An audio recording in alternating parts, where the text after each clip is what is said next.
Ouais. Peut-être tu parles de la genèse du texte. Je peux commencer. Alors, oui, l'origine du livre, c'est le texte. J'ai écrit ce texte à l'invitation d'un metteur en scène et compositeur qui s'appelle Thierry Ballas, qui est le directeur artistique d'une compagnie de théâtre musical, théâtre avec musique, qui s'appelle la compagnie Inouï, qui est basée au Mans. Et j'ai donc à l'origine écrit ce texte pour la scène. Et c'est ensuite que Jeanne a opéré à partir du texte son travail d'illustratrice. On a travaillé séparément parce que le texte existait déjà. C'est vraiment, voilà, j'ai beaucoup aimé ce texte et puis j'ai décidé de commencer des illustrations à partir du texte. D'abord, le projet n'avait pas forcément de maison d'édition.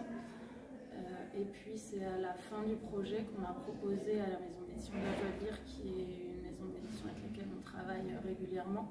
On lui a proposé le projet global et puis ensuite il y a eu l'échange avec l'éditrice qui a modifié aussi le projet du livre. Mais voilà, il y a eu vraiment le texte, le travail des illustrations et puis ensuite l'édition. Dans l'invitation à écrire, Thierry m'a donné deux choses. Il m'a donné une photo du Sahara, et il m'a parlé du mot Sahara et de vraiment ce que la musicalité de ce mot lui évoquait. Et j'ai commencé à imaginer le trajet d'un grain de sable du Sahara à ici, mettons, en tout cas ici.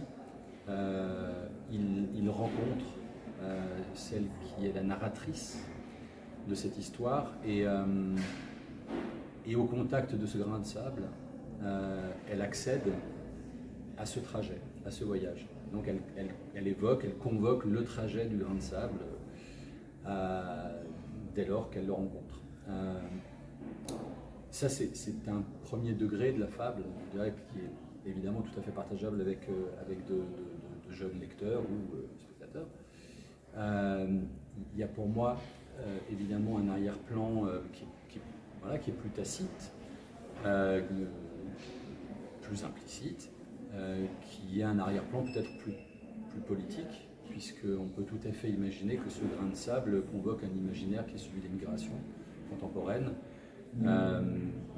et que ça m'intéressait d'aborder cet enjeu-là sans en faire le premier plan, en conservant toute l'évocation poétique que ce petit personnage, qui n'en est pas un finalement, propose.